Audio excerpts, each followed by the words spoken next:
Thank you, and a big round of applause for Dr. Gray. With her hard work and her connections that have really helped put this speaker series together.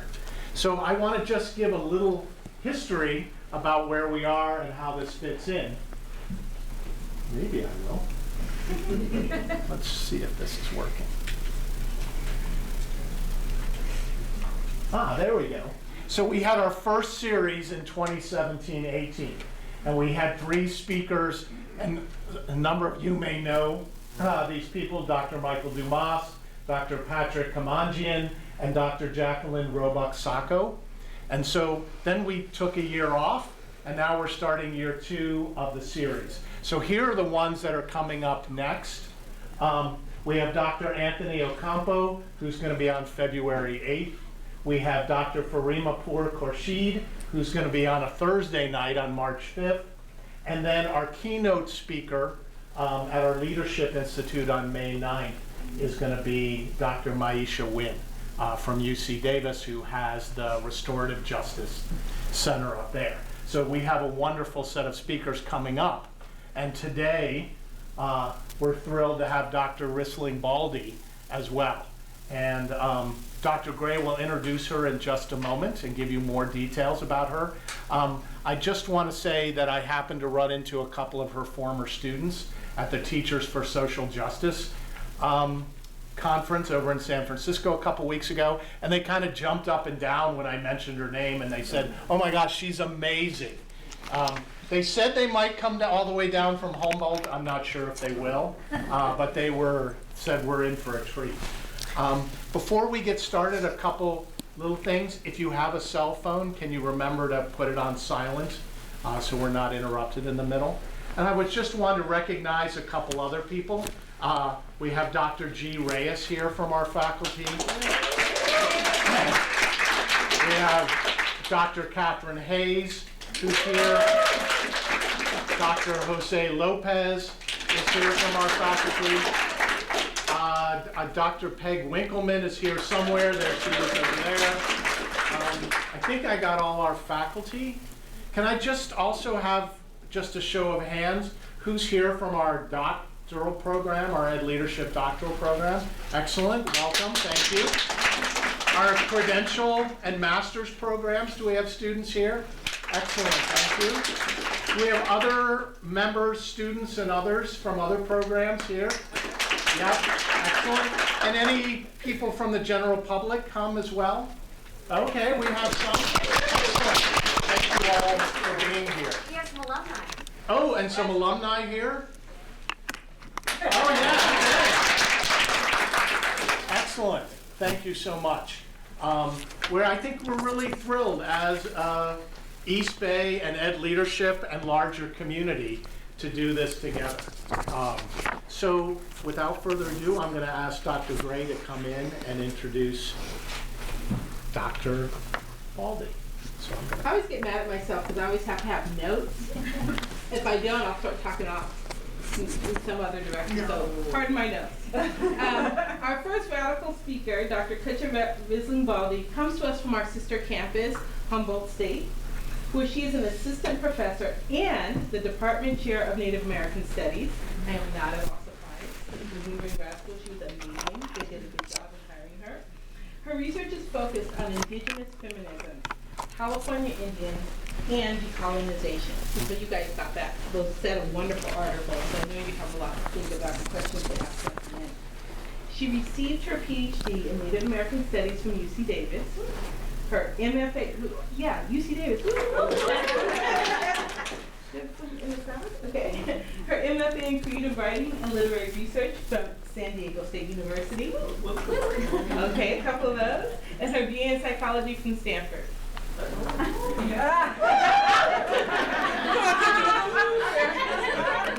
That's all right. Her first book, We Are Dancing for You, Native Feminism and the Revitalization of Women's Coming of Age Ceremonies, was awarded Best First Book in Native American and Indigenous Studies at the 2019 Native American Indigenous Studies Association Conference. I know it's well deserved. I've she's always been brilliant. Dr. Risling Baldy is Hoopa, Yurok, and Kahoot, and an enrolled member of the Hoopa Valley Tribe in Northern California. She's also the author of a popular blog that explores issues of social justice, history, and California Indian politics and culture. In 2007, Dr. Risling Baldy co-founded the Native Women's Collective, a nonprofit organization that supports the continued revitalization of Native American arts and culture. She lives in Humboldt County with her husband, her daughter, and a puppy named Buffy. Please join me in welcoming our guest speaker and my friend, Dr. Kutcha Risling Baldy.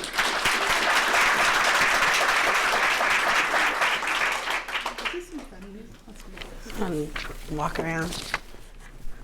Good afternoon, everyone. I truly, truly hope somebody gave you extra credit to be here today. Lots and lots of extra Like lots and lots of extra credit. So I always tell people, I'm like, what are you doing here? But great, I'm really happy you're here. Saturday. All right. I came because if I come down, what we call south, right? When I come down south, it means I get to have In-N-Out. And so I drive. That's how we plan all of our trips, is like, where do we stop at the In-N-Out before we go home?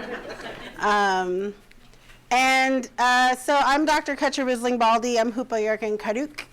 They're the three largest tribes in Northern California, Humboldt County region. I grew up there in Humboldt County. I was born and raised there, and then was away for a long time at school. I was an assistant professor at San Diego State for a while, and then a job opened up at Humboldt, and I was like, I have to go home, because all the work I do is at home.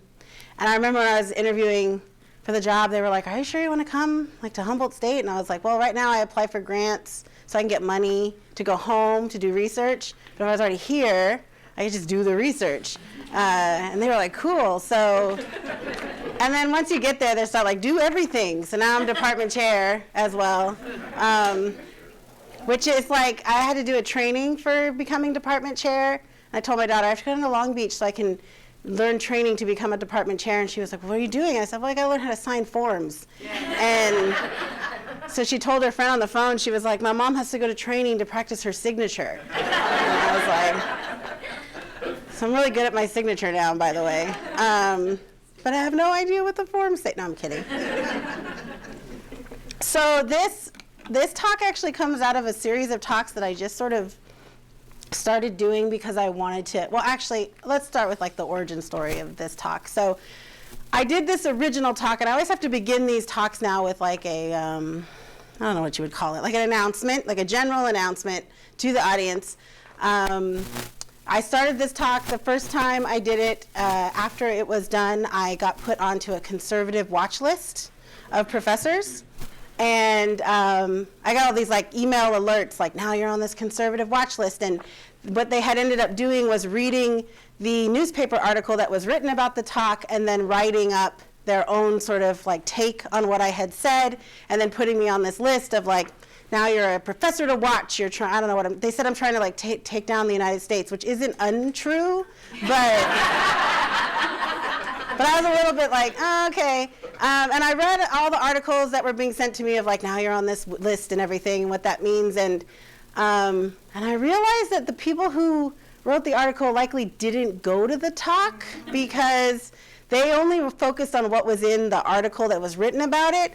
And I had said some shit in that talk that like they really should have picked up on. But they didn't, so I was like, they obviously weren't there, right? So I got kind of lucky, but what it meant was that now I realized, because I've done this talk a couple of different places, and something always ends up happening because I do this talk. So the first time I did it, I got written up, put on this list, and then I started getting handwritten letters from people, usually front and back, right around 5, 6. The first one was 9 pages. The subject of that letter was against Dr. Kutcha Risling Baldy, and it was like 9 pages of this guy trying to explain why I was wrong about everything in life. He just was like, you're wrong about everything. And he gave me his home address and everything, because they don't care. So it was the first one. Then I did the talk again, and at the start of the talk, I was like, listen, the last time I gave this talk, I got put on conservative watch list, and I got a handwritten letter. And so I just want you to know that that's kind of what happens to me now. That's what I'm up against. It doesn't mean I'm going to change what I'm going to say, but I just want you all to know as an audience that that's what happens when you start to put these ideas out into the world. You get handwritten letters trying to explain to you things that they think they understand better. And then I got another handwritten letter after that talk. And that one was 6 pages front and back. And so at the next talk I gave, I was like, hey, listen, so every time I give this talk, somebody writes me a handwritten letter, and just so you know, I'm not going to write you back, like ever. And I'm also only going to use it in my next talk. And even with that warning, after that talk, I got a handwritten 5-page front and back letter. But this one was just a little bit different. It was actually from a very well-meaning, like older white woman who was trying to sort of like explain to me nicely why I was wrong. And she actually put on the front, like, with much love and respect. But the whole rest of the letter was front and back, like, this is why you're wrong. But it was really an explanation of why she couldn't give land back. Because what the name of the talks usually are is, thanks for coming, now give the land back. That's what I have titled the whole series of talks. And then I put, like, colon, whatever I'm going to talk about at that particular sort of thing. But it's always, thanks for coming, now give the land back. So the first time that I gave this talk was at San Diego State, because San Diego State, I'm an alumni of San Diego State, and they said, we want you to come back and do this big speaker series, and you can talk about anything you want. And I was like, anything? And they were like, yeah. And I was like, huh. And it was sort of like right after, so if you guys don't know, San Diego State actually has the Aztecs as their mascot, and which is hella racist, and not okay. And at the time, it was sort of like about a couple months after the students at San Diego State had come together, the native students, to be able to sort of tell the San Diego State associated students, like, you really should not have a racist mascot. The Aztecs mascot is racist. Let's get rid of it. And I had watched all of this go down from far away because by that time I had left. So I was watching this video in which these native students were asked to come before the associated students, this governing body of students, and kind of like lay themselves bare across this fire to explain why they should change this racist mascot.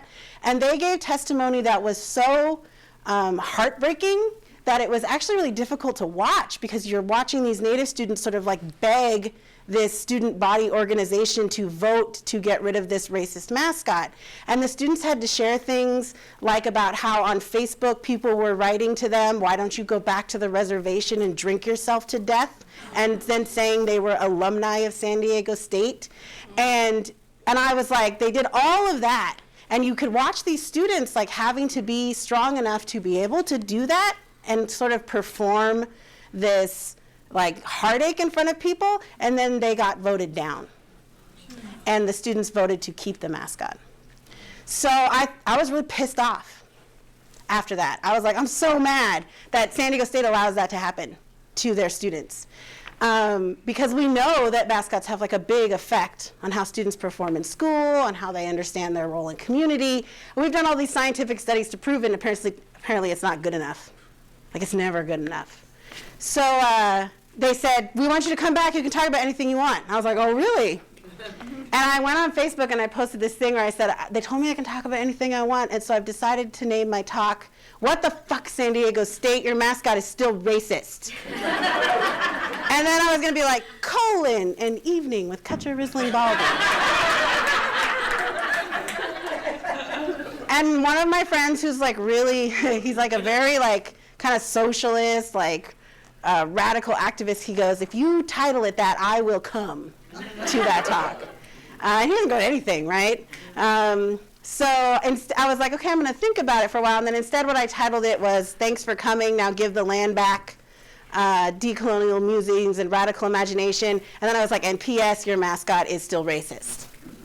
And this is what made people come and write about it. Then I end up on this list, and then I start getting these letters. And it was actually a really fun talk to be able to just sort of get up in front of people and be like, hey, change your mascot, here's why. And then we talked a lot about like radical imagination and what that looks like and how we understand decolonization and what that can look like. And I remember at the end, like, people they just wait in line, like, to come up and talk to you. And this one guy waited in line, I mean, for a while. Like, it was maybe like 15 minutes. He finally gets to the front of the line, and he comes up to me and he goes, I didn't like that. And I was like, okay. And then he just, like, left. It was like this drive-by. Like, he was just like, I didn't like that. And then he, like, walked out the door. And I was like, all right, cool. So I get that, too, now. So the last time I gave this talk was actually at Humboldt State, and it was called What Good is a Land Acknowledgement? And then it sort of is talking about why land acknowledgements don't really do what we think they do. They actually don't do anything. And I always tell students, the absolute least you can do is a land acknowledgement. Like, let's think about the least that you can do. That's acknowledging that you are on stolen indigenous land. So I did that whole talk, and after that I got this 6-page handwritten letter from this woman who was trying to explain to me why she couldn't give land back, and like why I misunderstood what the actual intention of the Army Corps of Engineers was doing when they built all the dams, because they weren't trying to kill the salmon. That was just like an accident. And so, you know, I can't be mad at dams because it's an accident that all the salmon are dying. I mean, it was like 6 pages, and at the end she ended up writing like all the way down the page and then around this way and all the way around this way, trying to get out this last thought, which was she could not give her 44 acres of land back because she is now the steward of this land, the one who loves it the most. And her daughter was born there, and her daughter loves it, and so do her grandkids. So how is she supposed to give it back? And I like kind of thought about it, and I was like, yeah, that must suck. To like have some generations that are connected to a land and not be able to keep it. But okay. And then, so all that happened, and I was just, like I said, I'm not going to ever write you back, so whatever. But she gave me her home address, and her home address is not actually the address of her 44 acres. So she has 2 homes. And I was like telling my husband, I said, I'm about to get in the car and drive to her house because she gave me her home address. It's literally like 6 miles away from me. Knock on the door and just go, cool story, bro. And then like leave. Because I don't know what she expects me to do. Like she's working through some things. All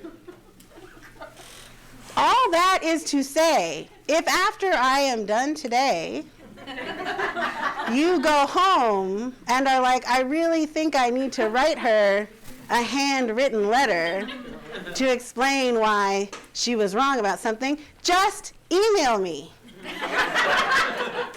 My email is public information because I'm department chair, so you can just email me, and if I can get to it, I will, but also know I use everything in my next talks. That's just how it works. The first one I got, the guy actually wrote on the outside, this is personal and confidential, please do not share with anyone, and I was like, ha, ha, ha.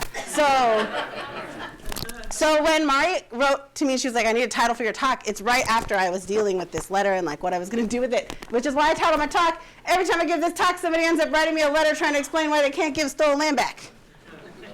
Because that's exactly what happens. So, let's see. Oh, the other thing I have to tell you about this letter, because this is actually something that really did happen. On the outside of the letter, the person said to me, this is actually with much love and great respect for Sally Bell, because she was telling me that her land actually exists in Sinkyone lands, and that she can't give it back because there's no more Sinkyone people. And so she's got to be like the steward of this place. And Sally Bell is the person that she sort of was like, this is with love and much respect for Sally Bell. For some reason, it didn't hit me at first, what she was saying in this letter. But the more I thought about it, the more I was like, do you know who Sally Bell is? Sally Bell was a Sinkyone woman, and she lived through a massacre of her family. And so during the Great Genocide of California, which is what they had to do to establish this place, Sally Bell actually was an eyewitness to the murder of her entire family on her land in Sinkyone country. And what ended up happening is that there's very few eyewitness accounts of what happened during the genocide, but Sally Bell was able to share this account. It has been written down and shared in several spaces. And you can actually find pictures of her because she ended up living until she was like much older. And so she would do these sort of like talks with people and say, this is what happened to me in the gold rush. And what happened to her was that a group of men came to her village one day with her and her mother and her father and her little sister, and they started killing everybody. And they managed to kill her entire family, but she ran away and hid in the bushes.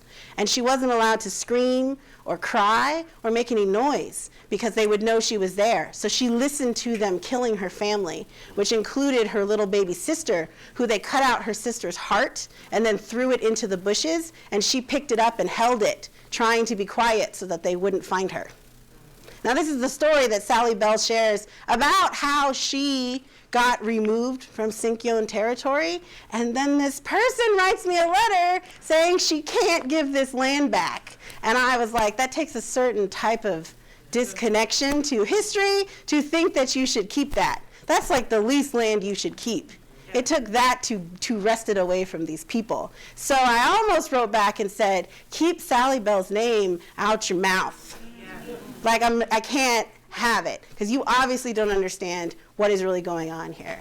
But again, I just use it in talks. I don't write back to people. So let's see. Today we're going to talk about giving land back. Because for me, I think for most people, decolonization is giving land back. It's not really anything until you give land back. If you're not working toward giving land back, then you're not decolonizing.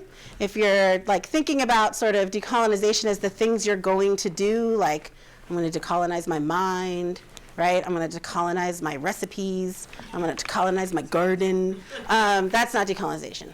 If you're going to decolonize your bookshelf, that's not decolonization. Unless you're going to give your bookshelf back to indigenous peoples, then maybe.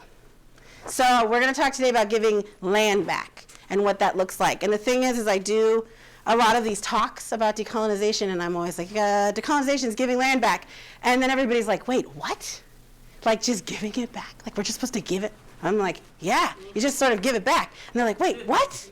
Because nobody really knows what that looks like or how that operates, because we've never been taught to imagine what that world is, what the return of land is. I went to a really good talk by this woman who said, people have an easier time imagining what they're going to do in a zombie apocalypse than they do imagining beyond capitalism. And the reason is we don't learn how to do that. There's not a lot of books or things where people are talking about, and always the end of capitalism is apocalypse. It's like everything falls apart if we don't have capitalism. She's like, so we don't have these radical imaginary places where we can think about beyond capitalism. And I was like, it's true, we can't even think beyond settler colonialism.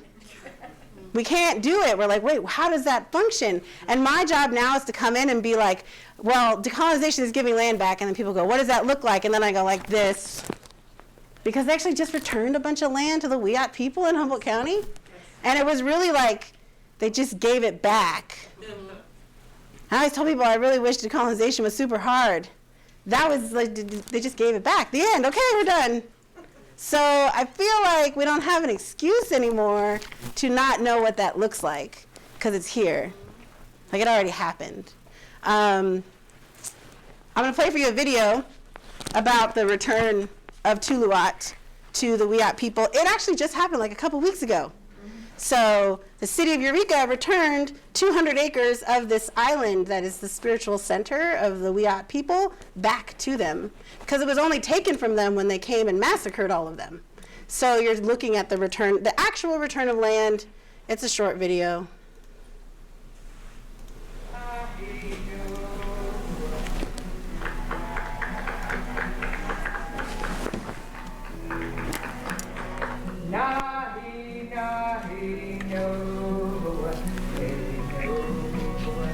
This is a unanimous yes vote.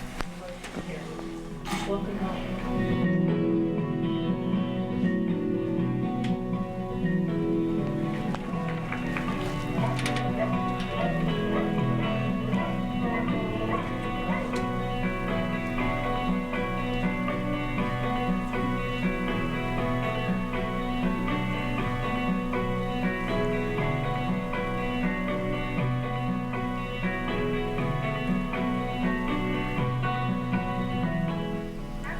story I want people to know.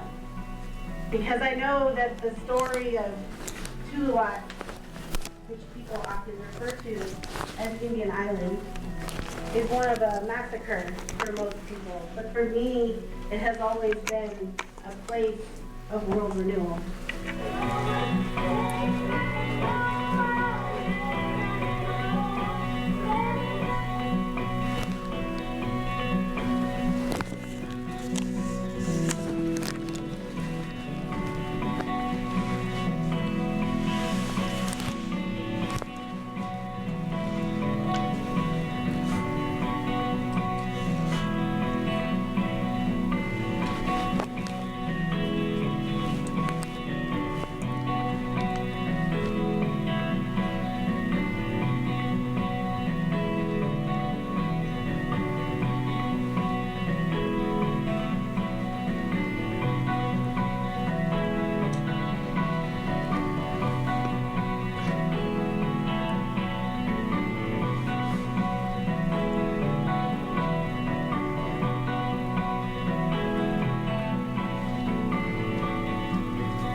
To our Wiyot friends, we return Tuluwat land to you today without hesitation and without conditions posed by the city.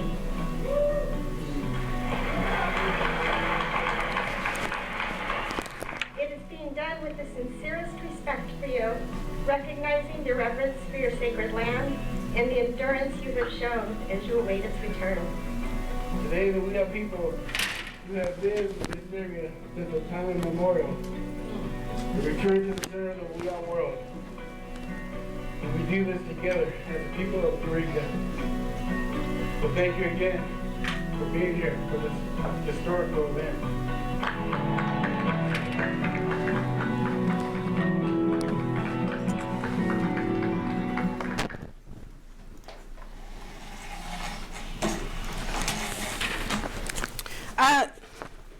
So I got to be there that day. I got to sort of work with the young women who were there dancing and singing, and then they asked me to do a talk. Because they had come to my other talk, and they're like, you gotta get up and say, like, give back land. So I did this talk where I get up and I was like, look at us giving back land, I gotta give back the rest of it. And everybody kind of looks around and I'm like, no, for real, like you guys are all sitting in this room watching this happen and knowing it's possible now. So you are now all tasked with the responsibility of doing that everywhere that you go. That's what happens when you come into these spaces to like absorb this. I'm not just putting out all this labor and like, you know, practicing all my timing and making sure I have the right jokes so that you all can laugh and go home, like drive home in your Teslas and be like plugging things in and recycling and be like, I'm doing enough. Like I'm saying, now your job is to give land back. Like whatever that looks like, however you're going to contribute to that, that's your job now. That's what you signed up for, which may be why people left. Because that's a hard thing to sign up for, right? Like I signed up for that a little while ago and I realized it's difficult all the time. And people always ask me, like, decolonization is giving land back. And I'm like, yes. And then they say, well, how do you do that? And I said, well, in an indigenous way, we have to start by storying it into being. Like, the only way you can invent something is to just start talking about it, to make it happen, to make it real. We story it into being. It's the way anything's invented if you think about it. It's somebody sitting around and being like, you know what would be really cool? If like there was a place we could take pictures of our food and post it up and people could like it. And then other people are like, that's stupid. And then you're like, no, I mean, it'd be like a place where we take really pretty pictures, we get like filters on it, and then we can like it, and other people can like it, and then we can all share like what we're doing all the time. And people are like, I don't know. Right? But you're storying into being something that doesn't even exist yet, and you're looking at like what that could be. I've started to say everything out loud. I tell people all the time, I just say it out loud because that's the only way you can make something become is to start talking about it like it could be. And I do that the most with decolonization. I will walk into spaces now, people invite me. When you get like the doctor before your name, people invite you and they're like, can you come and help us with whatever it is we're doing? Like, you know what you're doing, right? And most of the time oh, come on, we're all like a little bit faking that we know what we're doing. But I come into rooms and they're like, look at our beautiful basket collection. What do you think we should do with it? And then I'm like, you should give it back. And then they go, wait, like, just give it back. What does that even look like? I'm like, I don't know. You just like take one and you like give it back. I call it inception. I like to say things out loud that people, when they first hear it, might be like, I don't know, that sounds weird and crazy. But it just goes somewhere in your brain, and it like implants. And then like maybe 3 years later, you're sitting around going, I don't know why, I kind of want to give my land back. And then I go, that's a really good idea. I don't know where you got that from. You should do that. It's just saying these things out loud. I say it out loud all the time. I know you can give it back. I know you can. The thing that stops people is that their imagination stops them at like, how does that even look?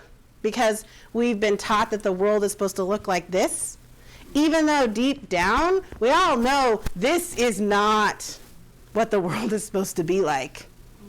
Patriarchy, white supremacy, that's not how the world's supposed to function. We all know it, but we can't figure out what it looks like beyond that. So we kind of go like, it's too hard. I learned that from The Simpsons. Because there's this episode of The Simpsons where they're supposed to be in Game of Thrones. And Lisa, she's like a witch or something, right? And she goes to Homer and she says, Homer, we need to go protest the king. Like, this whole thing isn't working. He's not good for us. Too many taxes, keeping the poor people poor. This system is messed up. We got to go get rid of this system. And Homer looks at her and goes, Lisa, feudalism is just the way that it is. It's the way it's always going to be. What's the point in talking about overthrowing a system when feudalism is how everything is upheld? And so she's all, okay, I guess I'm going by myself. Because the idea is, and we can all be like, feudalism? That was dumb. Like, we definitely moved past that. So let's think about what's beyond this.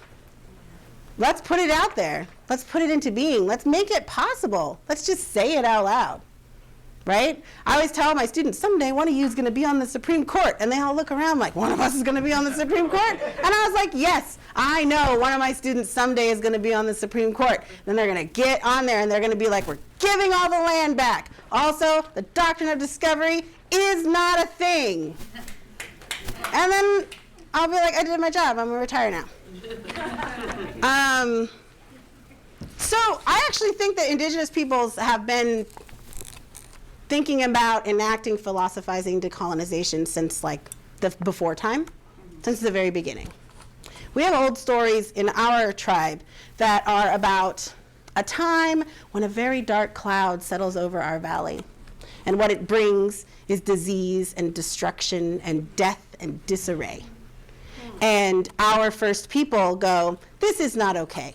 It's destroying the earth. It's destroying the place that we live. We need to figure out a way to push it out. It doesn't belong here. They don't go, this is just the system and how it works. There must not be anything beyond this big dark cloud. So they start imagining, storying into being what they have to do to get that cloud to go away. And for them, that is ceremony. They were like, ceremony is going to open your mind enough to help you push all of this out. Ceremony is the place that you're going to get this information from. And if you do these ceremonies, you will push this cloud away. And then, once again, we will be living the way we are supposed to on this earth. So we've been talking about this since the very beginning. But also, I think the minute that, like, Columbus got off the boat, and he was like, hey, I'm Columbus. I discovered you. I'm here. I'm going to take everything over, take all the resources. I think at that moment, he was like, I'm here to colonize. I think the Indians were like, we are here to decolonize. Yes. Like that very first moment. I think that from the very beginning, we're like, this is not going to work. And started doing what we needed to do to hold on to all those little bits of information so that when it came time, we could decolonize this place. Nobody ever thought that this system was going to last forever. You know how I know that? Because when the Cherokee came to negotiate their treaty with the colonists, they brought women, because in Native cultures, we were like, women are really important to like politics and how we run our societies. and we really should have like an equal representation of all peoples. So we'll bring women. And then like colonists came, and the Cherokee were like, where are your women? And they were like, women? We don't bring women to these things. Women don't have a place here. And then the Cherokee chief stood up and said, that's why this is not gonna work. This will never work. So, bye. Because they saw from the beginning, there is something up with this system. We know settler colonialism is not the way to go. Deep down, we all know that what we're living right now is messed up. Now it's time to think about beyond that. Like push ourselves beyond that. So that's a radical imagination. People are always like, how do I do that? Actually, people do that a lot to me. They're like, after I do these talks, they'll come up to me and they'll be like, Katja, you just like want me to, like, we just have to give all the land back? And I'm like, yeah. And they're like all of it? And I'm like, all of it. And they're like, what? Like, are you sure? And then I'll always look at the guy. It's always a guy, by the way. And then I'll go, do you like own a lot of land somewhere? And then he goes, what? I'm like, somewhere. There's like 10,000 acres. You're sitting on it. And you're just really afraid we're coming for you? And then he goes, well, no, I don't own land. I said, a house? Nope. Condo? Apartment? No. I was like, anything? He's like, I don't own anything. Well, then what are you worried about? It doesn't really pertain to you. And the thing I'm always pointing out is like most of the land in the United States isn't really owned by anybody. It's owned by the federal government, the state government, the county, right? So we have all this land that we think it's okay. For some reason, it's okay for the state government to own it, but you start talking about Indian tribes owning it and people freak out. And I'm like, why is that okay for you, for the state to own it? What have you been taught about the state as if it's some really great place that's taking care of everybody when we know that it's not? And we also know that Native peoples are living in higher rates of poverty than any other group in the United States, that they have the highest rates of violence committed against them, highest rates of sexual assault, that they are the most likely to not graduate from high school. We're less than 2% of the population. We're the most likely to be sexually assaulted. We know all of that about Native people and can still make the statement, but I don't think I can give land back. I think the state of California should keep it. I think the federal government should keep it. And I was like, what do you think is going to happen? Like, let's say tomorrow they gave the Grand Canyon back to the Native Americans. Do you think we were going to build like a giant fence around it? And then we're going to all stand on the inside and take selfies and like hashtag it, you're not invited? Like, what makes you think that that's how people respond to getting land back? But it is what people think, because this story, which I love, and this video, which I showed you, I don't read internet comments anymore, right? I'm too old. I do it sometimes for research purposes, but you can't write back, because like, I'm telling you, the minute you put something up, comment-wise, people on the internet are very literal, right? So I'll like write something on Twitter like, it's like 1 million people came to my house today, and somebody will always write me back like, I highly doubt that you could fit 1 million people in your house. Because that's how people on Twitter are. So my students, though, oh, I love them. They would come to my office and be like, did you see that comment somebody wrote on the video about the Wiyot tribe? I was writing back to them, and I was like, good, you're doing the good work, right? To make sure somebody says something. But one of the things they kept saying is, well, we're so happy for this tribe. I mean, we're looking forward to another casino, or we're looking forward to another smoke shop, right? And this idea that somehow we are going to misuse the land and that what's protecting it is the state. And this is so untrue. And so my students were like, so I didn't know what to say, because I was like, you don't even know that the Wiyot are actually restoring it, because it was destroyed. Right? It was, right now, they have to pay the money to restore it so that it can actually be used, because they had used it as a boat shop facility and poured chemicals all over the place. So when you're talking about who's taking care of like this site, that's what it was being used for. And then they were like, but my students said, I don't know what I'm going to say back. You know, I was trying to say that about like the Tuluwat Restoration Project. And I said, why don't you write back kind of like how you guys are putting in another KFC in Eureka? Like, you're using the land so great. You're all so excited we're getting a KFC and a Walmart. Like, really, let's think about why you have internalized this idea that we are the ones that are going to ruin it. When I started talking about giving land back, again, I love it that I now have just an example. I was like, just do it this way. Most people don't understand. They're like, wait, what are you talking about, stolen land? And I'm like, well, all the land is stolen because they never asked us to sell it or agree to it. They just sort of removed us or killed us or genocided us to get us off the land. And then they sort of were like, now we'll take it. That's exactly what happened at Tuluat. They killed everybody, and then Gunther showed up and was like, this is Gunther Island. And everybody was like, okay.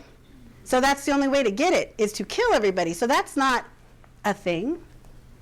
And I always explain it to students like this.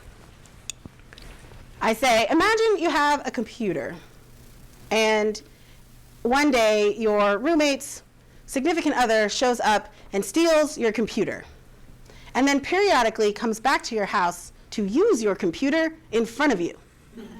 How long until you go, cool, it's yours now. You stole it, and you've had it a long time.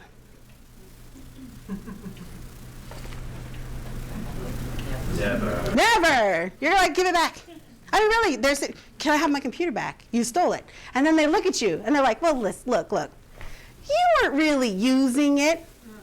When I found it, it was kind of just laying there. I kind of discovered it, and like there wasn't a lot of files on it. I've been using it. So I think I should keep it. And you'll go, oh, yeah, I'm sorry, I didn't understand. I mean, like, I wasn't really using it. It's yours now. No. You're like, give it back. And then they're like, all right, selfish. How about every time I use this computer, I make a statement to acknowledge that it used to be your computer, but that now I'm using it, so it's my computer? And we're square. And you're going to be like, can I just have my computer back? And they're like, listen. All right, look, we can figure this out. How about we co-manage this computer? And we'll make a policy where sometimes I use it and sometimes you use it. And we both have equal votes in how we're going to use it. But really, it's like we have to use it together. And then you're like, no, you stole my computer. Just give it back to me. That's stolen land. That's right. And everything else you're doing is just avoiding what you really have to do, which is to give it back. Sometimes they'll want to put like a plaque on it. I'll be like, I'll put a plaque on your computer. And it'll say, this used to belong to these people. And then you can come and look at the plaque and think about how nice it is that I'm willing to put this permanent plaque up that acknowledges it used to be yours. No! And everybody understands it. They're like, no, just give me back my computer. Now, I put this on Twitter. Okay. I put it on Twitter. I was like, here it goes. Of course, I get people writing back to me. And this one guy says, it's more like if we stole your computer and made it into a supercomputer, a computer that is the best computer that's ever existed, and now you want the supercomputer back. And I wrote back to him and said, the computer is on fire and you've spilled oil all over it. Give it back. Which might explain to you why I did not start today with a land acknowledgement. I don't know if you noticed. This is a land acknowledgement I wrote for today, but I've been doing a lot of thinking about land acknowledgements, and I actually do a training now. I've trained a bunch of people in Humboldt County. The training is what good is a land acknowledgement. And the idea is like land acknowledgements now, very in vogue, fashionable. You come in, somebody hands you a piece of paper, you read it. This used to be the land of the peoples. Thank you very much. Sometimes land acknowledgements are like, this used to be their land and we are thankful to them for allowing us to use it. And my thing is like, you didn't ask them. So why are you thanking them, right? Like, you didn't ask for their permission. So there's all this work being done now in Indigenous studies to talk about how land acknowledgements really aren't a thing. They're like kind of the minimum of what you can do. Actually, they're like the least you can do. And what I've decided now that I've started doing more of these talks, they're like the least you can do. Because the least you can do is give land back. If you think about it. That's like the absolute least you can do. That doesn't even work toward reconciliation and healing. That's just the start. The land back is the start. Baskets back are the start. Bones back are the start. But that's not everything we have to do. So this is like below the least you can do is be like, this is somebody else's land. You know, like if you moved into somebody's house and kicked them out, killed all their family so they wouldn't come back, and then someone's like, hey, I don't know if you should live in that house. And you're like, I acknowledge that it used to be this family's house. That's like the least you can do. So when we do land acknowledgements, we have to remember that they should not be prescriptive, meaning you all, anybody that comes into any space needs to do the work to figure out what the land acknowledgement is for them. And what Indigenous studies scholars are talking about is unless you have some kind of point of action in your land acknowledgement, meaning what does this compel you to do, then it's not anything. You have to have something that you're thinking about that says this compels me to do this as a person. What are you compelled to action to do? So I had to do the research. And the point of people in Indigenous studies is you should have to do the research. It should not be simple to do a land acknowledgement. It should not be a piece of paper or a plaque or something that you just read every time you go into a room. You should have to do the research everywhere you go. Who are the peoples? Where are you at? What are they doing? How can you help? And if you can't do that research coming into spaces, then you're not even willing to do the very basic of the basic work. So do the work. Sign up to do the work. So I had to do the work. I had to get on. And you know, Google was invented. So that's very helpful. I feel like we're always getting like less and less excuses for why we can't do this. Google was invented. Also, lots of California Indians are doing a lot of this work for you and putting it up online. Also, there's all kinds of people you can ask. I put up on Twitter, hey, I need some suggestions for this. People wrote back, cool, here's some things you should think about. It was very simple. It really took about 25 minutes of my time. And if we can't spare 25 minutes in that step toward decolonization, then what are we doing? So, this is my land acknowledgement I wrote for today. We begin by acknowledging that we are on Chochetnyo and Karkin Ohlone land. Ohlone peoples continue to remain in relationship to these lands through ceremony, culture, and stewardship. The Songorate Land Trust has established the Shumi Land Tax, where you can donate money to help continue the work and truly contribute to a meaningful acknowledgement of the peoples of this region. To donate now, visit this website. On the website, you will see they say, do you live in Oakland, Berkeley, Albany, El Cerrito, Richmond, San Pablo, San Leandro, Alameda, Piedmont, Hayward, Union City, Fremont, Pleasanton, Pinole, Livermore, Moraga, Orindo, El Sobrante, Danville, Walnut Creek, Martinez, Pleasant Hill, Benicia, or Vallejo? If the answer is yes, you live on traditional Chochetnyo and Karkin Ohlone land. Raise your hand if you live in any one of these places. All right, congratulations, you can pay the Shumi tax. Mari told me I had to make the lecture interactive, and I was like, what am I going to do to help interact with them? I know, make them pay taxes. So,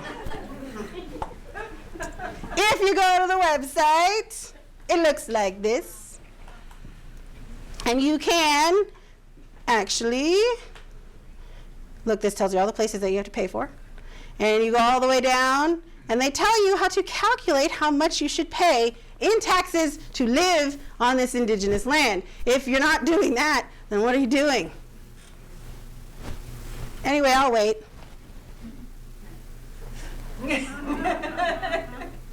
People have phones and stuff, right? You can do it!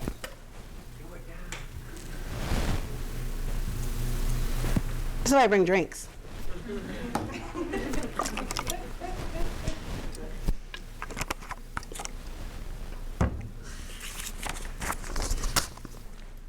What do they use it for? That's another question people ask all the time. I mean, so they're actually using it, I put it over here, to support the work to acquire and preserve land, to establish a cemetery, to reinter stolen ancestral remains, to build urban gardens, community centers, and sacred arbors so current and future generations of indigenous people can thrive in the Bay Area. What's really cool is that their goal is not to just get land that is all connected together. They're willing to take land that's like literally the smallest little plot here, here, here, here, and here. They just want land back. land that they can use, land that they can do things with, like any little bit. And they're getting little bits here and there to be able to help to rebuild in this space, like a physical space for peoples. If you don't know, the Ohlone peoples are unrecognized tribal peoples in California. So they're not recognized by the federal government as Indian people. They are Indian people. They are Indian people who were decimated by both the Spanish missions and the gold rush. They're still here. They are Indian people who have had their remains taken and put into museums. UC Berkeley having like 16,000 people represented in their collection. They're still here. They are people whose language was like violently wrested away from them. They are relearning it. So in rebuilding all of this, we have to think about, like, what can we actually do? I gave you something you can actually do. You can donate, you can give them, and pay your tax. In the Humboldt County area, Eureka, Arcata, we have an honor tax for the Wiyot people that you can also pay if you are living on Wiyot land. And it goes directly to the Wiyot people. They often use it for educational scholarships. If you're looking at ways that people are like, we can do this. When people are always coming up to me and being like, oh, I can't give my land back because I don't quite know what that looks like or means, I always say, you don't actually own your house, you know. Like, you have to pay taxes on it to like the county and the state. And if you don't, they can take it from you. Why wouldn't you just want to pay those taxes directly to tribal peoples?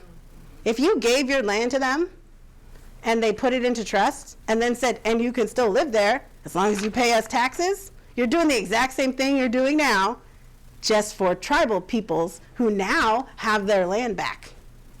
It's not very much different than what we see today. I always say to people, I really wish it was hard, but all you have to do is be like, cool, I'll give it back. This is not just me, by the way, I have to make sure I say that. So this is Hayden King, and he is a professor in Canada, and he actually talks about how he wrote the land acknowledgement for his university and regrets it because he actually thinks that it excuses people. It makes it so that they don't feel like they have to participate in any meaningful way. And so he's like, I can't do that anymore because people have to actually participate in what it means to say, I acknowledge this land. There was a question. Concord? Where is Concord from here? Yes. Yes. Yes. So when you look at what he's talking about, what he says specifically is it cannot be a reciting of something. It has to be an actual thing that it compels you to do. And what we need to think about is, what are we compelled to do?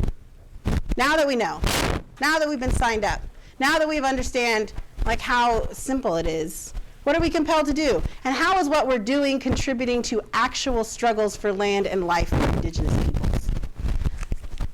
Okay.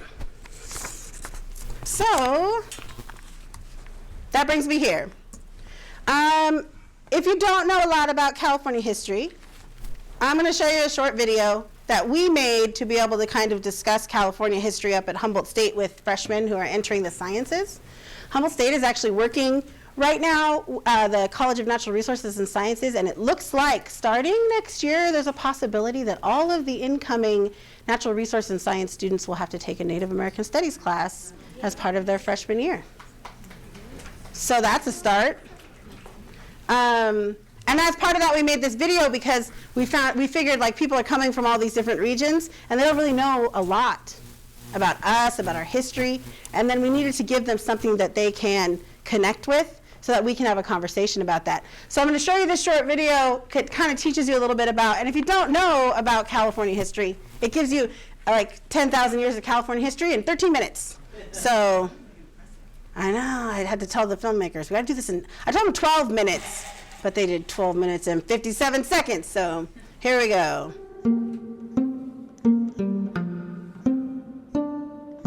For California Indian history specifically, I think it's important for people to know that California has always been a populous place. It's home right now to 109 to 111 tribes, but back then you're talking about tribes everywhere.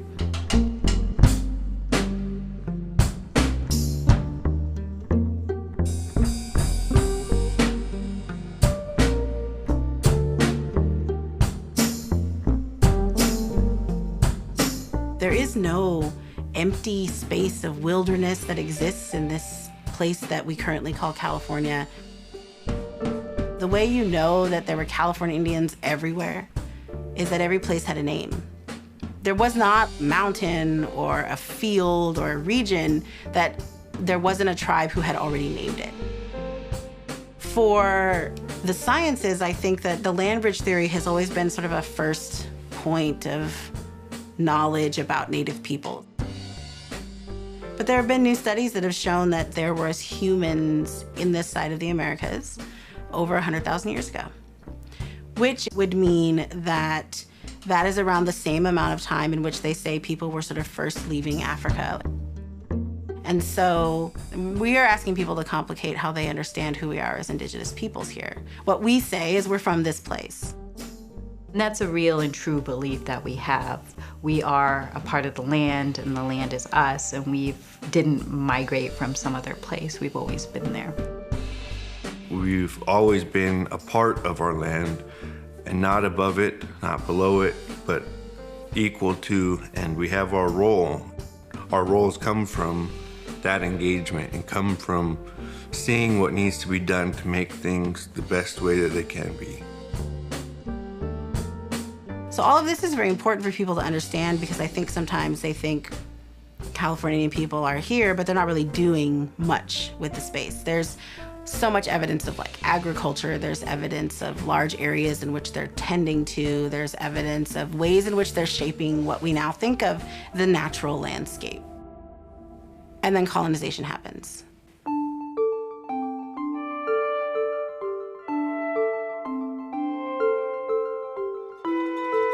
Most California scholars, they call it invasion. So we're being invaded. When Cabrillo was first on one of his ships in 1500s, burning of the land is what actually gave away people on that land. That was like the first thing that, colonizers saw, was our traditional burnings of the lands. You're talking about 3 waves of destruction. From the start of these waves, there's not really a time period in which California Indians can recover from what's happening to them. So the first wave of destruction is the Spanish mission system. They build the first mission in San Diego. There's 21 missions that they build in total. This is Father Junipero Serra. And they're bringing people into the missions in the hopes that they can create this labor force to be able to establish this extension of Spain. The mission system is effectively an enslavement system of California Indian people. The missionaries bring along with them Spanish soldiers. The soldiers are written about in these records as being perpetrators of sexual violence, not only against women, but also children. Junipero Serra actually talks about that in his journals. He's like, they are sexually assaulting women and children in front of people. And when people try to stop them, they get shot. I mean, it's a very violent type of situation. The mission system sort of stops around San Francisco. And so up here in Northern California, what they say about us is we were contacted relatively late in the sort of colonization cycle. We had contact with some explorers who had come through, people that were looking mostly for gold. And at a point, they find gold. And this is where you get these sort of like massive influx of the gold rush.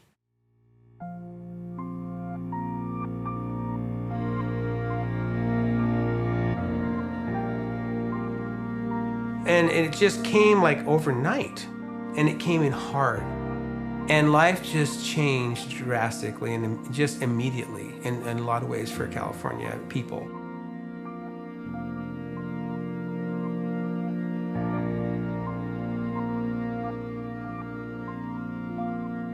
They're not here so that they can set up a colony or so that they can establish a labor force. They want gold. They will kill whoever is in the way. They will take apart whatever needs to be taken apart. They'll do whatever it takes. The thing about the gold rush that people don't think about is that it was actually an environmental destruction as well.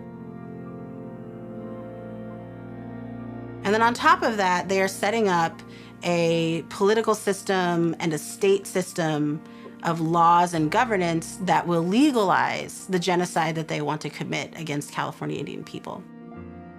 Our first Lieutenant Governor, Peter Burnett, saw this huge population of Indians in the state. And so he's the one that, charged the war of extermination on the California Indians. And we lost, probably around 80% of our total population in just a short period of years. The early settlers wanted the resources. They wanted what would make them rich faster. But instead of asking the tribe to help them or assist them, they said, well, since the tribe probably won't just give it to us, we're just going to wipe them out, we're going to massacre them, we're going to take everything for ourselves.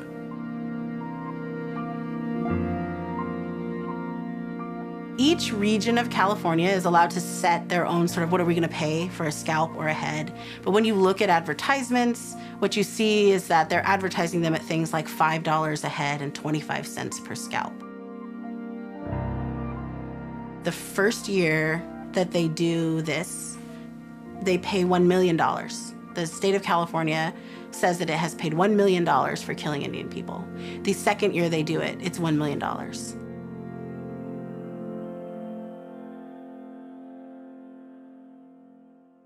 In this region, every single tribe in this region would have some kind of stories about the violence that came out of the gold rush.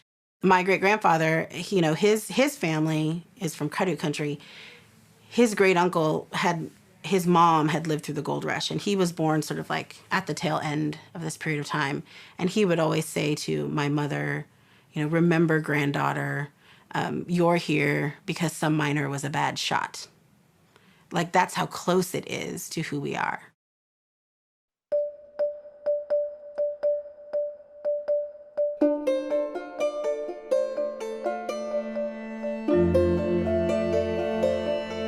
When modern contact, we had to forget about all our relations. We had to forget about all the sciences, and we had to forget about all the philosophies. We had to forget about everything that was ingrained from us for thousands of years to a shattered existence.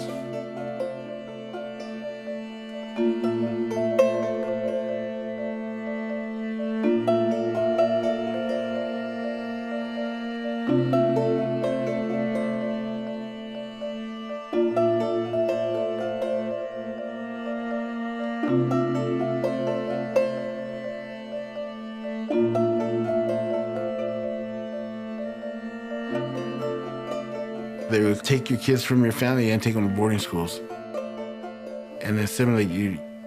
You were not to practice your cultures. You're not to practice your traditions. You're supposed to practice, I hate to say it this way, the white man's religion.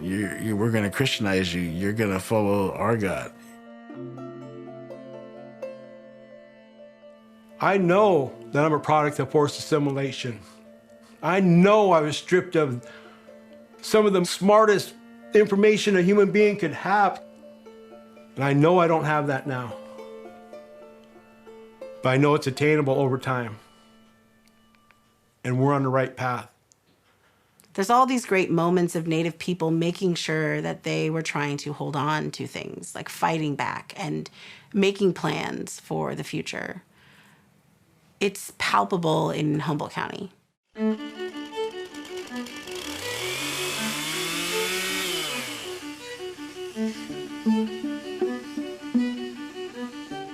The Native American community, and especially the Wiyats and the surrounding tribes, were put through a lot. It wasn't just the Wiyats, it was Huron, Hoopa, Creek. We were all put through a lot during the early years. Here we are, we're growing. We're becoming a stronger nations. We're working together with each other to create a positive thing. And not only with us working with each other's sister tribes, we're working with the cities, the governments that surround us, the schools, HSU, to make this more positive. Humboldt State University is within the Aboriginal territory of the Wiyot people. And then we have several other large tribes around here, the three largest in California, the Karuk, the Yurok, and the Hoopa. So being that we are in the backyard of three of the largest tribes, we can draw off and partner with some of our local tribes to bring that extra educational component to our STEM and natural resource students. Here at the Indian Natural Resource Science and Engineering program and Diversity in STEM, We go by Intercept Plus. Our services generally provide navigational suggestions to students, assisting them navigate the College of Natural Resources and Sciences. We often are enriching that experience with extracurricular activities coming from an Indigenous perspective. So bringing up our ancestors' practices and techniques of managing landscapes, melding them or braiding them in with the scientific method and innovative technologies.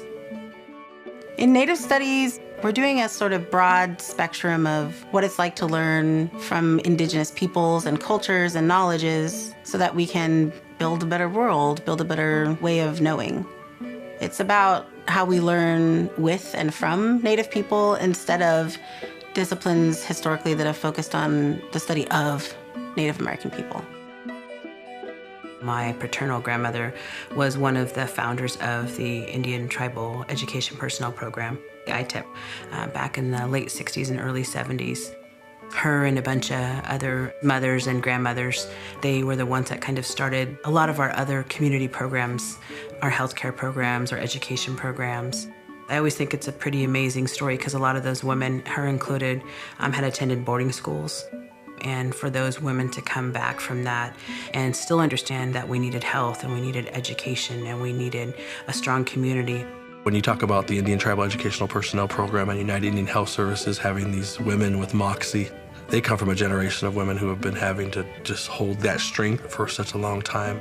And part of the work as tribal people is how do we go back and tap into that, because that's always there.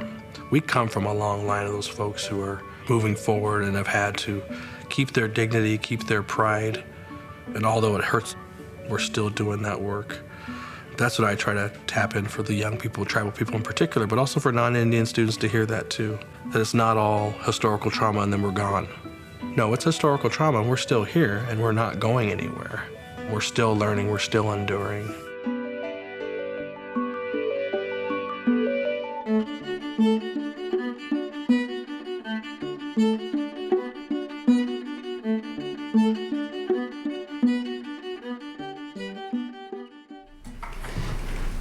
That video is up on YouTube and it's totally publicly open if you're interested. If you do history of Native California and Humboldt, it usually comes up.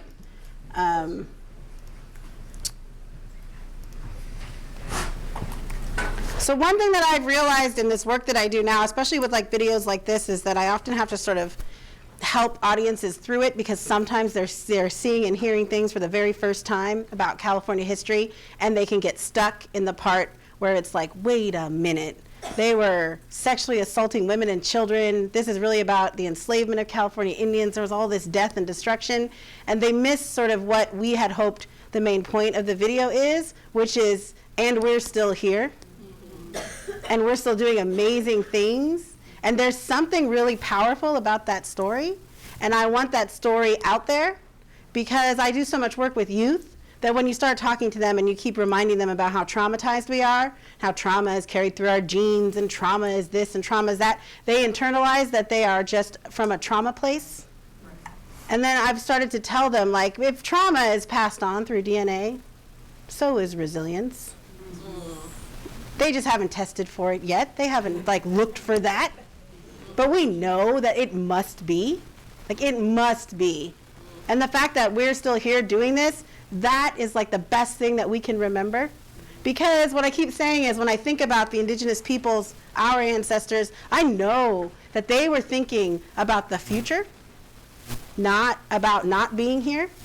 I know that they were like, we're going to be here for a really long time and we need to think about our next 7 generations. What are we going to give to them? Because we got to like keep fighting. So they each held on to what they could. And sometimes that would literally be like this, just the smallest amount of information, one song, one word, one thing they could remember and pass on. Even with everything that was being pushed on them to forget, they held on to that one thing. They knew that eventually we would find them again. They knew eventually we'd want them back. And I know that because the work that I do to help revitalize Native women's coming of age ceremonies, we go into the archives and we start looking at the archival information that was left behind, and I started to figure out these archives were not created for white male ethnographers. even though we were told that's what they were for, Indian people were not creating them. They were not creating these archives for them. They were creating them for us. The archives were always created for us to find them again. And I know it's true because there's an actual recording of a woman sitting with this ethnographer, and she says to him, I'm going to sing you a song, and you're going to record it. And someday, somebody will find it and sing it again in our flower dance ceremony. And we did. And we do. Because she left it for us. So I was like, they were always going, you guys think this is for you and your tenure. But this is for our people because they will come and find us again. Like we know it. And that's what I like to keep reminding people. I don't want you to walk away from the video like, oh, that was so sad. I want you to be like, that's frigging amazing. We love the line, women with moxie. Just because we know Vince, and he was like, I can't believe I said that. Because I know you ladies, and you're all going to be like, women with moxie, which we do now. We walk around like campus, and sometimes we'll walk into meetings and be like, here come the women with moxie, right? And we're actually thinking about making shirts that just say, women with moxie. And then on the back have like the list of the programs that all the women at HSU started. But what I also, behind the scenes footage of that, what I also love is, if you notice when I'm teaching, there's like a section of me teaching, and all my students are really paying attention and writing, like really, like they'll say something in the video and then they'll be like this, like right now. They never do that. That was because there was a camera there. And then literally, I loved it because I was like lecturing and they'll go, and then they'd start writing because the camera was like going all around. And then at one point it came around the class and came up into my face like this because the people were getting, and the students were like, ah, like started laughing, and I had to pretend like it wasn't there like the whole time. That's what I look at when I see that, is how they look like they're paying so much attention. And they're paying attention usually, but they're just never like, oh, we got to write this down, right? But I do want to say, because I'm going to sort of wrap up with this, is that I noticed, so one of the things I've been, reconciling, working with in my own talks lately is I do come and do a lot of talks now. I go to different campuses, different spaces, especially with the book. And I started to realize people wanted me to come and talk about decolonization. And when I would come into the space, my natural assumption was that I was talking to the audience that didn't quite know what it was yet, and I needed to convince them to like come and decolonize with me. And I kept thinking like, when do we get to go into spaces where I'm talking to the people who are ready to imagine this future and who want to have that conversation? Because we usually have those conversations like in our houses or offices with the doors closed and the rest of you aren't invited. But the ones who are on board can be there so we can talk like mad shit and get things done. But we can only do that outside of like these much larger spaces usually, because we always have to think about the people who are in the room who are like, I don't know, I'm skeptical. And I always notice I tend to lecture to skeptical Nancy. Like, I always find the one person in the audience who's either not responding, looks annoyed, or like, I'm like, oh, that person hates me. And then I'm like, okay, I'm trying to get that person on board. And everybody else is like on board. They're like, yeah, let's go. Let's start giving land back, right? I'm ready. And I never give like space to that because I think we've been trained. I think classrooms in general are not created for the people to do the radical imagining. They're created to convince the people that they're supposed to do that. And everybody else is supposed to sit around the outside and wait for those people to get convinced and kind of like help them. I call it helping them through the swamp of sadness.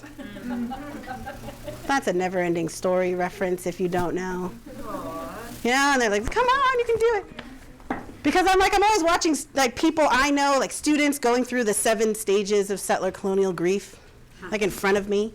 And I'm having to like help them, but I never get to talk to everybody else. So I always reserve time at the end so that I can talk to everybody else. And what I say is, if you're not on board, then you can sit and listen and catch up. Because there's like a lot of books to read. And I should not have to do the labor to come in and explain to you what those books say. This book's been out for 20 years. If you haven't read it, you should go read it. Oh my God, people on Twitter, they're like, how do you talk about it? You don't even know anything about socialism. I always hear back like, I don't have enough time to explain socialism to you. You should read a book. So this is my suggestion. Read a book. Start with this one. Decolonizing Methodologies. Don't say I never gave you nothing.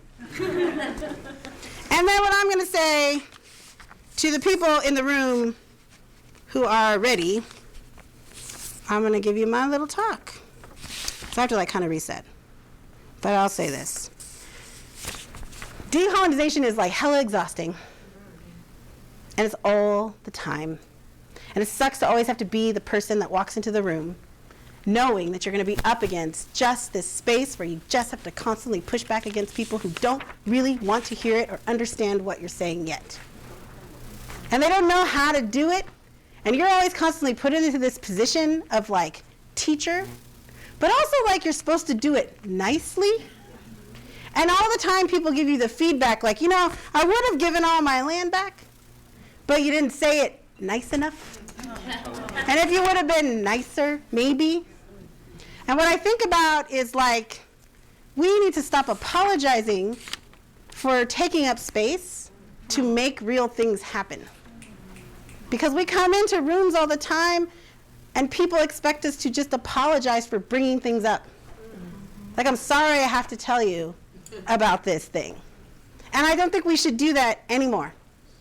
But I will also tell you that it is exhausting in the way that like I come before audiences now and I realize like what they expect me to do is like lay myself bare in front of them to show them my trauma and that with which I have experience to convince them that they should be listening to me.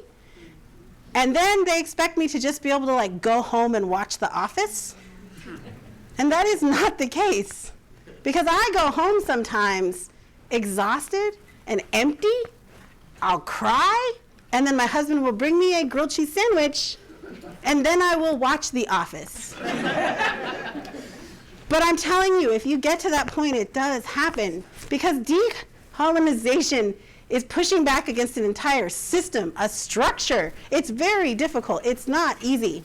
And that structure has been designed to uphold itself in such a way that when you try to take it apart, it makes your life difficult. Mm-hmm. Settler colonialism doesn't even give you a house, a place to live and feel safe. It doesn't even give you food to sustain you. It doesn't even give you a place to walk down the street and not feel like something bad could happen to you. Our whole world is set up to make it difficult to do the work we need to do to make the system function in a way that actually loves people instead of is willing to throw them away. So I know it's hard. And if you're doing this work, just know that we are all in the position of realizing how hard it can be. And that's so difficult sometimes to feel alone in that. But also know that in that work, I have never laughed so hard with some people in my life than when we do this radical imagination work. When we start pushing back against this system, I've never laughed so hard, been loved so much, been cared for with people who have so little than doing this work. And we are so hilarious. It is something that I think people forget about Indian people. We're like the funniest people you're ever gonna meet. I always tell people, you wanna hear the dirtiest jokes? You should hang out with old Indian women. If you wanna know what they're doing at ceremony, they are telling really inappropriate dirty jokes to kids that they think is hilarious. And then they're like, you should go tell your mom that. I love it. And it is that humor which has sustained us and pushed us forward. Because if you think about it, settler colonialism is hilarious. Because it actually is like kind of the dumbest stuff you've ever heard. That you just are like, how is that a thing? Manifest destiny? What the hell is that? If you tried to explain to an alien what manifest destiny is, if they came and they were like, what's manifest destiny? You're like, God given the right to land. The alien would be all, that's not a thing. He'd probably be like, who talked to God? So it's good to make jokes. It's also good to remember that being that person in that space feels very lonely, but I promise you, we're raising up more people who will step up. And now, if you are in this room right now, your job is to disrupt. Yep. It is so hard to be the only person that has to raise your hand and be like, accept, all the time. If I could come into a room and be like, accept, and have 30 other people be like, yeah, accept, oh man, it would be so much fun. It would be so life-sustaining, because this can drain the life from you. They will do that. They will take everything to try to get you to stop. I always tell people, I have learned to be the disruptor, but I'm now like trying to conscript people into also being the actually people. Actually. I was like, because, you know, I'm real fun at parties. Like, people will invite me. They'll be like, you should come with us to Napa Valley. We're going to go on a wine tour. And I'll go, yeah, sure, I'll go, except, you know, like the Napa Valley is the place where they enslaved a bunch of California Indians to grow grapes for the mission system and invented like a whole agricultural system that requires so much water they had to build a dam which takes all the water from Northern California and is killing most of the salmon and eels in the Eel River. And now the dam's falling apart and nobody wants to pay to fix it in order to keep the Napa Valley running. But sure. We should all be doing that. And I want to say to the people also that like do this work, if you are going to be starting to think like, hey, I don't know if I can say it just the same way, or like if I know as much as she does, I always like to tell people, anybody can do this, right? Like you can do this. You can write a book. You can get a PhD. Don't let anybody tell you you can't do it. It will, I always tell people, you can go to graduate school. It's going to be, like, you'll go to graduate school, you're very smart. Graduate school sucks. I'm not trying to pretend like it's a good place to be. It sucks. I think we should all put that out there. Graduate school sucks. The people you find there, find the people that will sustain you. Find the people that will help you through it. Find the people that you will text. I still have a group text of my graduate school cohort. I text them about everything. I just texted them today about how I was going to try to get to the In-N-Out, but I only had 20 minutes, and I thought there would be a lot, and they were writing me back telling me what I should do instead. Like, I text them for everything. Find the people that will sustain you. And the people that will always remind you that, like, if the day comes that you wake up and you're like, I don't feel like doing that today, they're like, cool, let's not do that today. Let's do something else. You don't have to be on 24/7. You don't have to be working all the time. Because part of what we have to remember is that taking care of ourselves is an act of resistance to the things that are happening around us. That's right. And when I think about what decolonization can be, not a metaphor, I will say this. For me, decolonization is like dams. Well, when they built the dams in California, I would like to, like, I know we all sit around going, you know, I think they build the dams and they have like this grand strategic plan, and somewhere there's like this 800-page document that's like, build these dams, this is how we're going to take care of them for the rest of the time. They're like, we should build a dam. We want a big, giant, powerful thing. Power, build lots of power. That's all. They just wanted a dam. They just wanted it. Now they're starting to work to taking down dams. This is because of indigenous peoples pushing back and being like, you need to take those down. This is actually bad for the earth, the fish, the people, the ecosystem. And they're starting to do the work to do that, but they're kind of at first, when people started saying take down the dams, their first response was like, what would that even look like? How would that even work? Because behind the dam is a bunch of stuff, sediment and just things. And they were like, if we take the dam down, all that stuff's got to go down. It will destroy everything. And how long is it going to take for the ecosystem to bounce back? And what are we really signing up for? So they had all these scientists do these studies, these like preliminary, like what could that look like? And what the scientists were saying is like, you know, it could take up to like 100 years for the ecosystem to be able to bounce back from taking a dam down. And so they were telling people, look, if we take this down, it's going to take like 100 years before we can actually look at the impact in a good way. And Indian people were like, cool, not that long. So you're saying like kind of short. Because our memory is long. And like we really haven't been in this settler colonial game that long. So we're like 100 years, that's nothing. So yes, let's do it. Because this isn't for us. This is for them. So they started taking dams down. And you know what they found out? It's not 100 years. It's like 10. The ecosystem bounces back so fast. It just is like that. And what they realized is it's because the ecosystem wants to operate the way that it's supposed to. So immediately bounces back to where it's supposed to be. It's instantaneous because it makes sense. And to me, that's decolonization. Colonization took 500 years. It's still not done. They still have to do everything they can to uphold it. Because constantly, we want it to be different. We know that.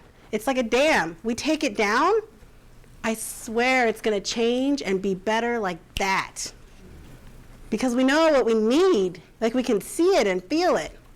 So I know it's possible. I've seen it all over the place. I look forward to what it's going to be. It cannot start until we can admit to ourselves that it can be real. And that's what I hope that you start doing after today. So, thank you.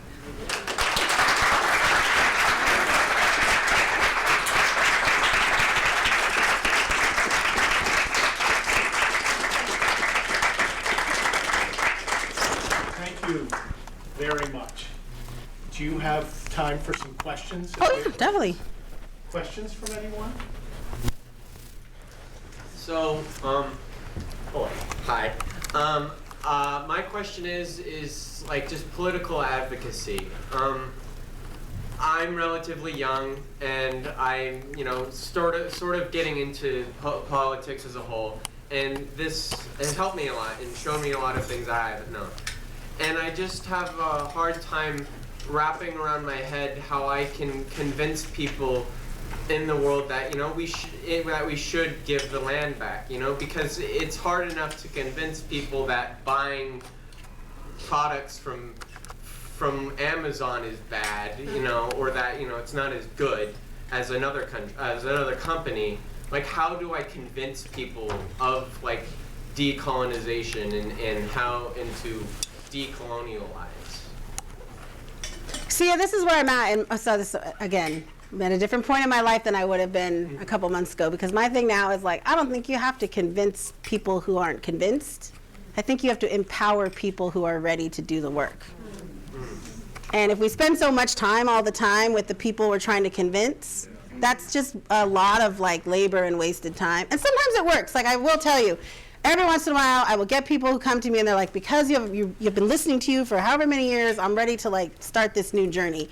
But I think they're doing that because I'm doing all this work, not because I'm focusing on them. It's just I keep doing it anyway, right? And so I've started to think, like, how do we empower all the people who are ready? Because we can keep focusing on the people who are not. Like, most of the people in the federal government right now. But I don't know if that's worth the time. When we do have people who are ready, we really do. I just think that we've never been able to come into rooms and be like, are you ready? And have people be like, yeah, and then go, cool, let's all start doing that. So I would say that. Thank you. Hi. So first of all, I just want to say thanks for the topic and the discussion today. But I'm a fourth grade teacher, and I was always reluctant to teach about missions. And when I read your stuff, I'm like, oh, that's why. I think intuitively, I thought someone was right about it. But how do I teach, the real stuff about California missions to young people? And I'm talking elementary school kids. Oh my gosh, here, I'll show you. I can actually show you that. This is just a start, but it gives you like a place to look.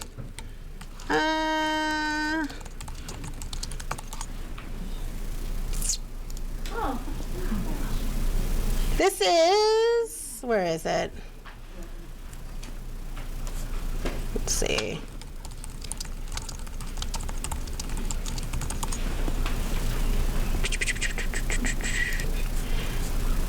This is my daughter's fourth grade mission project, actually.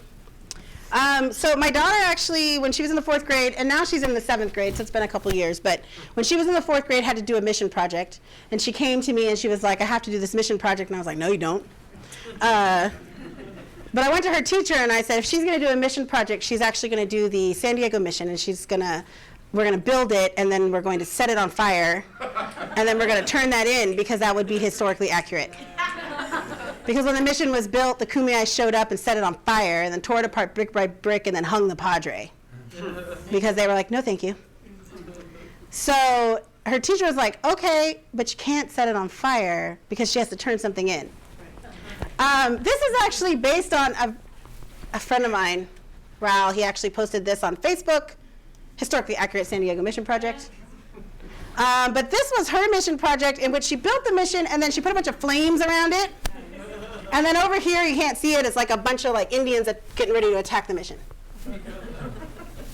And then she actually wrote about and answered all the questions to the mission prompt. And you'll notice in what she wrote, and I didn't help her with this, she did this all at school on her own, but it just sort of tells you like, when kids hang around you enough, right? But she answered all the questions she was supposed to answer, but you could see she's doing it in this very subversive way. So she starts with, in 1769, the San Diego mission was built by the Spanish. In 1775, the Kumeyaay revolted and burned the mission. The Spanish influenced this structure by deciding how it was going to be built and making it look similar to the buildings they had in Spain. After they planned it, they forced Native Americans to build it. So the question was, how did the Spanish influence this structure in California? And she was like, they influenced it by telling the Indians to build it and forced them to do it. Right? And then she said, the mission is important to California history because the question was, why is this mission important to California history? She says, because it was the first mission built in California. 6 years after they built the mission, the Native Americans were tired of being treated badly by the priests and they set the mission on fire and led a revolt. This is important to California history because it shows that Native Americans were fighting against the mission system from the very beginning. So that's how you answer the question. Now what I love is that she says things like, this had lasting effects for Native American people. They didn't do their cultures or traditions for a long time, but now they're bringing them back. A lot of Native Americans stopped speaking their languages, but now they have lots of language classes. Native Americans lost their homes and couldn't go back to their villages. The mission system tried to teach Native Americans that their culture was bad, but many Native Americans today are very proud of their culture. So in her mind, she's like, this is not just about Kumeyaay people of the past. It's like Kumeyaay people now. What I love is her last paragraph. The Kumeyaay still live in San Diego today, and they are proud of how they resisted the mission system. The Kumeyaay didn't like how they were being treated. The Spanish soldiers would hurt the Native American women. The Spanish priests would not feed the Native Americans, and they were starving most of the time. The priests forced the Native Americans to work, and if they didn't work, they would hit them with whips. They kidnapped the women and children from the villages and forced the men to come to the mission. A lot of Native Americans tried to run away, and the soldiers would force them to come back. A lot of Kumeyaay were mad and scared and decided to revolt against the mission system. On November 4th, 1775, the Kumeyaay set the mission on fire and tore apart the chapel. The whole mission was burned to the ground, but after that the Spanish rebuilt it, sadly.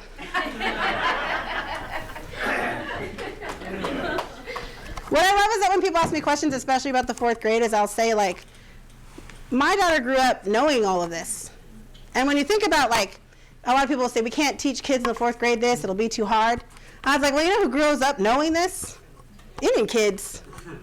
So when you're thinking like we have to protect kids from this information, like who are you trying to protect? Because really Indian kids know this. They learn about this from the very beginning. And I asked her one time, I was like, does this make you sad? Does it make it hard for you to sort of like go around? Does it make you think something bad about California? And she said, no, it makes me think Indian people are strong.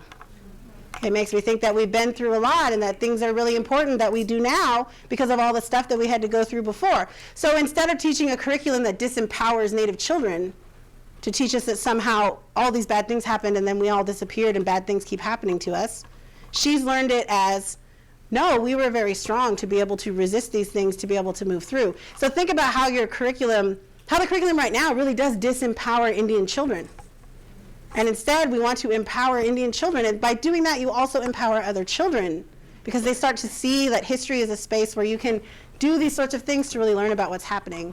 And I know it's possible. So she did the Gold Rush project in the 5th grade, and her teacher was like, you have to write about the importance of gold. And she had to turn in a thesis statement, and her thesis statement was like, gold caused the massive destruction of California and included the genocide of Native Americans.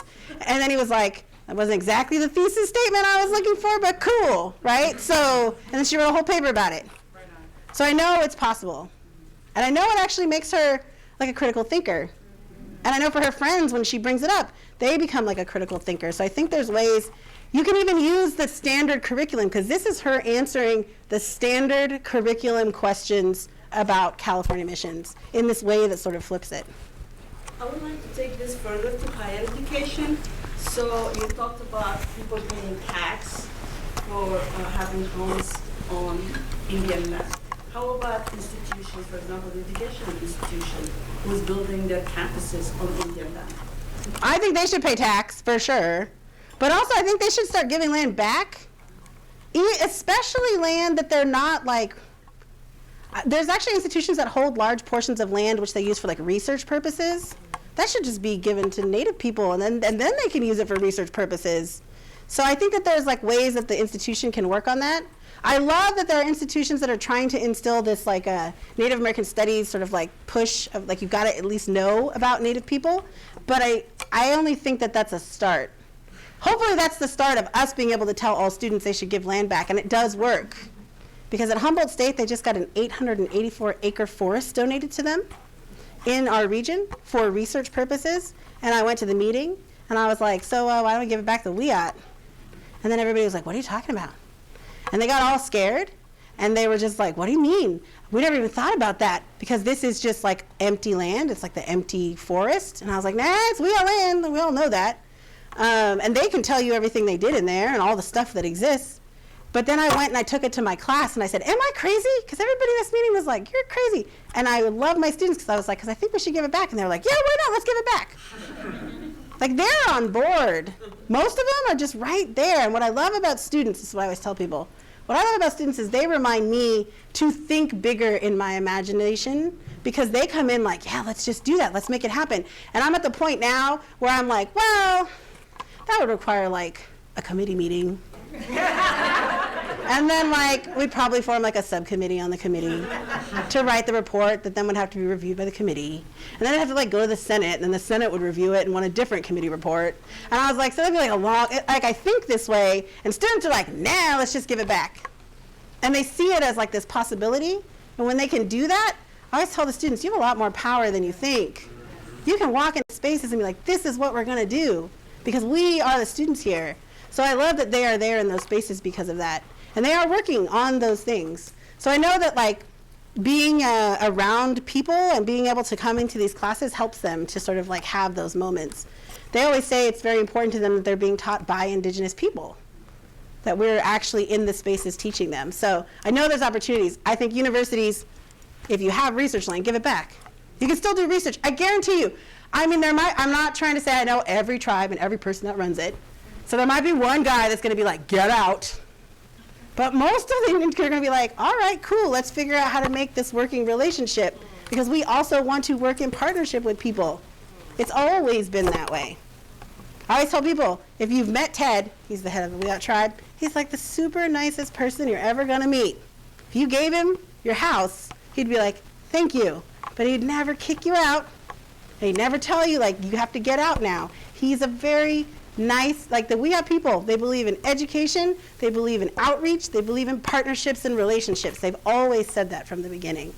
So I know that these kinds of things are possible. We can't be afraid because we've been taught somehow that when people get something, they just hold on to it and will never let anybody in.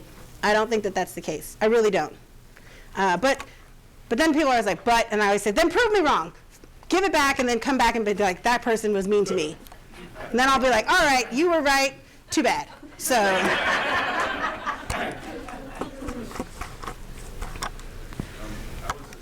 really appreciate the example of this experience with the island by Eureka. And I was just wondering, as that initialized, what made that transition occur so that it actually is now storied into being, like you said? Like, because from what I heard, it sounded like maybe the island had gotten so, what's the word, like, yeah, just trashed and maybe environmentally unsafe that the city no longer wanted to deal with it. I don't know. So. They considered it surplus land because they couldn't afford to fix what they needed to fix to be able to use it in any way. Right. So it became designated in their like sort of land holdings as surplus land. But there's still people that live on that island. So there's also private property owners on the island too. So the city owns a large portion of it. The Wiyot tribe owns a smaller portion, and then there was like people with private property ownership on there. What really happened, I mean really, was Cheryl Seidner, who at the time was the chair of the Wiyot tribe, found out that part of the island was for sale. And she was like, we have to buy that. it's $1 million. We don't have $1 million. We would never have that much money to buy a piece of land. She started doing bake sales. She sold t-shirts that she designed. They kept making just pots of like hundreds of dollars that they just put into a bank account. She said it was just like she would just tell people, I'm getting the island back. I'm gonna get it back. And if it's $100 at a time, that's what I'm gonna do. And then she went to a meeting where she told somebody, what I'm doing here is I'm selling these t-shirts to get this land back. And someone was like, cool, I'll give you a big donation. And started giving her big like donations of money. It really just took like private donors coming in and being like, I'll just give you a big donation to do that, before other people got on board. Really, I wish it took 800 people. It really took like 3 before everybody else was like, oh, it's a thing that could happen. It took like 3 people to say, I'm willing to put my money behind what you want to do. And then because they bought that piece of land, the city of Eureka was like, wait, you guys are buying this piece of land? And they're like, yeah, we're gonna do whatever it takes to get whatever part of the islands back that we can. And the city of Eureka was like, well, we have this surplus land, we should just give it back to you. Really, it was sort of like, why wouldn't we? And it took a while. It's taken over 10 years between the start of that conversation to today, to having it happen. But like I said, what that reminds me all the time is like, Cheryl wasn't signing on, not thinking that it was gonna be so fast, and then getting frustrated and going, I guess I can't do it. After 5 years or 6 years or 7 years, she was like, I don't care how long it takes. Like, we're getting the island back.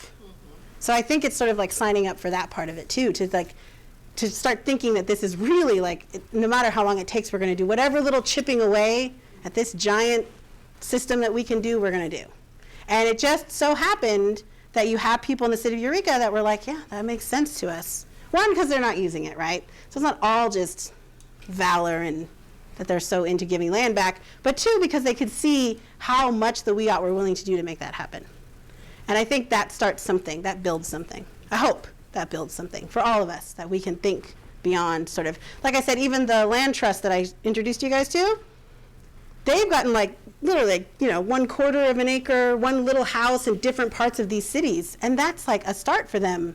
They're just like, that's just a start, but we're gonna keep going. No matter how long it takes, we're gonna keep going to keep building all these spaces that can come back into indigenous spaces and we can use for these purposes. Here's something radical. So I've been floating this idea of getting rid of the English department. And I teach in the English department. And I'm just curious what your thoughts are for that. Just, starting with renaming it, right? Because what English represents, particularly in my students, fellow Native students, how we can potentially, make it less colonial, I guess. And so when I posited that question, I'm like, well, you can't do that, and so, but it's like, I'm not saying get rid of, but just re-see it in a way that is inviting to students, right? Because already they start the class with expectations of what it's gonna be, so they already hate it. And then I feel like I'm trying to cheer people on when there's so many great writers out there. There's so many works that we should be privileging besides the English. And so I'm just curious, get rid of Shakespeare. He's not going anywhere, right? So he can be a niche study instead of what is required, right? Because we don't live in that land anymore. We're seeing the shift of it. So what would you say if something offered you that? I would go with any idea, really. Especially, I actually have a student who is in the English department. She's doing her master's degree, and she's like, but I don't tell people I'm doing a master's degree in English because it's not about like English. Right. It's about like the literature that I'm studying. So I always say I'm doing my master's degree in like literature and like great literary works, and then her great literary works are all women of color. And I was like, cool, right? So she's pushing back against that. I also say, if you're gonna do that though, you can't change the name and not throw out like the entire canon at the same time. For instance, like, do we really need to read Ernest Hemingway to live a good life? I only pick on him because, like, his novels suck. And people won't admit it. I like his short stories. Brevity is Hemingway's friend. He's good at it. But his novels are like so pretentious, and he would give them these high school students, and the point of the story is like, I like this girl, but she doesn't like me because I got injured in the war, so she's stupid. That's like the whole book. But it takes like 800 pages to get there. Anyway, I always say to people, I do the same thing with, because I teach a lot in environmental studies and environmental justice, and I was like, in this class, you never ever have to talk about John Muir. Not a single time. What if we just didn't know who John Muir was? Would we all just be like, what do we do? How do we save the environment? We don't know John Muir. No. So like we have to push back against who we consider sort of like this foundational of how you prove you're a smart person. I like Shakespeare. I don't think I would have missed anything if I wouldn't have read him in high school, right? I think I could have read a bunch of other things. So I think it's like pushing back against what we realize we've been taught. I always do this with students. I'm like, name the books you read in high school. And they start naming them, and then I'm like, white male, white male, white male, white male, which teaches you that somehow they're the view of the world you're supposed to understand. And then we forget that there's like all these other views of the world, and then when we see those, we get really surprised because that's supposed to be like normal. That's what settler colonialism is trying to do, is normalize what this perspective is supposed to be. And instead everything else is abnormal to that perspective. So you can change a name, but you gotta like shake up the entire curriculum too. And it's not hard to do. Like not reading Chaucer, that's not hard to do. My question kind of goes along with what you're saying, is that I'm interested in bringing some of the reclaimed knowledge of indigenous peoples, like back to the general education population. Just to preserving it, and to, I think it kind of would help everybody just respect how much that could be forgotten and lost. And I'm just wondering, does anybody do that, and how do they do that? How do they incorporate that in their curriculum? So it depends on which type of knowledge, because we got knowledge about everything, right? I know. So like, if you're teaching environmental studies, there's all kinds of people doing amazing work in environmental studies. If you teach in literature, there's so many beautiful, amazing Native American literature that are indigenous literature even. If you teach economics, if you teach like psychology, like we're everywhere. The first thing that you can do is advocate to actually hire those people in your departments, because they can bring in something that's very important. And then the second thing you can do is like prioritize their work. Like use our work and cite us and put us forward as the people who have the knowledge. When I was writing my book, I had this reviewer, because they have to peer review it. And reviewer number 2 didn't like me. Reviewer number 1 was like, good book. Reviewer number 2 was like, I have some problems with this book. Had like this whole list of things. I was really upset because I'm a young writer and they're picking on my book. So I always said, like, once the book is published and it wins an award, which it did, I was going to make a shirt that said, suck it, reviewer number 2. And I was going to wear it and be like, see, you thought you knew me. But one of the critiques was, they were like, they don't, like, because I have this critique of anthropology in the book.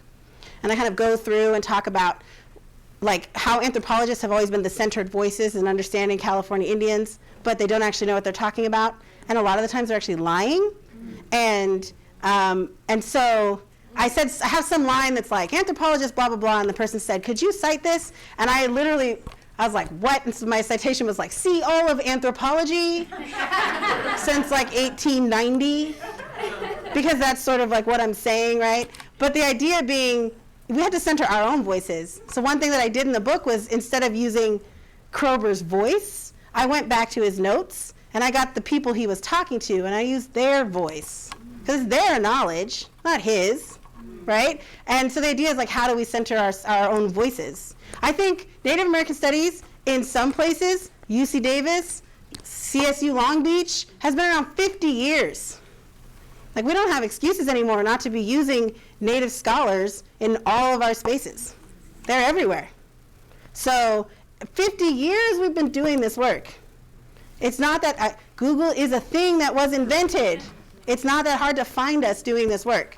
If you don't know how to start, I always tell people, get on Twitter and be like, who should I use to talk about this? Hashtag it Native Twitter. We are on Twitter responding to people. Try this, try that. Find like the people that you like and then look at what they teach. Because we have been doing scholarship now for like over 50 years. I argue we've been doing it for 10,000 years. It's always been there. The work to find it is what's going to make you connect with it more. But I would start with what the work that we're doing right now. And start with who we cite, like who we center in the own work that we do. That also brings me to just the different types of text, right? Because going back and improving it, most of that's oral stories or through the jewelry or your baskets, and convincing your department to sort of change how you assess students, right? And the text they use, because it has to be academic, right? And it has to be written, right? And then opening up the conversation to different versions of text for your evidence, right? And so approaching that subject, I just think, I love the possibility of it, and I love being able to say to students, this, it doesn't have to be in the traditional form of, you know, it's you're not saying it's all, but you're opening up the conversation to include more, I guess. And so, you know, as far as looking at work that's been done that looks at jewelry or basket weaving as text, as a story, as evidence for what you're writing in a class, do you know of places to look at that, or is that native Twitter too, where I'm looking to expand the type of text students have access to instead of just this, right? Opening it up to possibilities of different ways of showing how they can come to know and understand something. There are people doing that work, yes. I could make you a list, but it'll take a little while. But yes, there are people doing that work. There are people, if you look up, so there was one of my articles, I think I talk about it, like why we gather. There's this California Indian Basket Weavers Association. They actually have a lot of citations that they use. There's a woman at Berkeley, Carolyn Smith, that's doing this work. So a lot of people are doing this work about expanding text, especially in California, but also when you're looking at, like, look up the Haudenosaunee and all the ways that they were documenting history through wampum belts. You know, like look up the Mayans and their book. They had thousands of books on top of everything else. So look that up and read about that too. Like expand your idea of like what documentation is and why it is so, what's the word? Why it's so hard to access is not just because it didn't exist or only a few exist, but one is because they do try to keep it kind of like internal to academia, internal to certain spaces. They feel very protective over things. Berkeley, for instance, is very protective over their thousands upon thousands upon thousands of baskets. And they don't like people to sort of request, I want to see them, I want to interact with them, I want to sing to them, I want to talk to them, I want to work with them. They get real like, why, right? So there's a lot of like this weird ownership over that kind of thing. And so I think that when you encourage students to start asking those questions, again, they have the power to be able to be like, why? In spaces that make people go like, oh, maybe we have to change that policy or the thing that we're doing there. But I'll also say, people have been doing that work for a while, so we can't discount like the Native American studies people who have already been writing about this, and to sort of use them too as a foundation. Like if you need an academic article about baskets, yearly winter counts, like there's people who have written about that. 2 hours have flown by, and we thank again Dr. Rachel Barber.